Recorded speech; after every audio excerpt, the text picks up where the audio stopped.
सुप्रभात. श्री परमरहस्य वाचन, अध्याय 11, श्लोक क्रमांक 13, ओवी क्रमांक 82. श्री गणेशाय नमः. श्री गुरुभ्यो नमः. श्री सरस्वते नमः. षट्स्थलं च कथं जातं, षट्स्थलस्य च के गुणः, षट्स्थलानां तु भेदं हि कथयस्व मनानघ. पार्वती म्हणे, स्वामी त्रिनयना, षट्स्थल कैसे झाले सांगा खुणा, कोण गुणा कैसा भेद प्राणा निरोपावे स्वामी.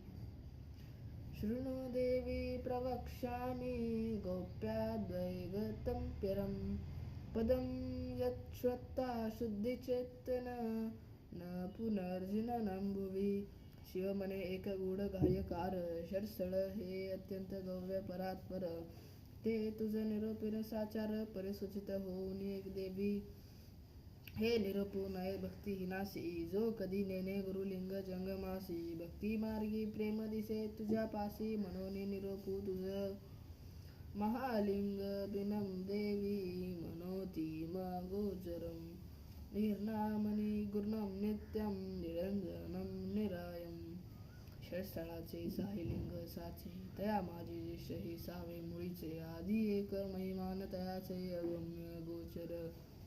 पूर्वी जी जी लिंगे गथिली, 6 संख्येने दाखविली. एक एकापासून झाले लिंगे जाण षड्विध. सर्व लिंगासी आधार, महालिंग होय साचार. तयापासून ओंकार प्राप्त होय योगिया.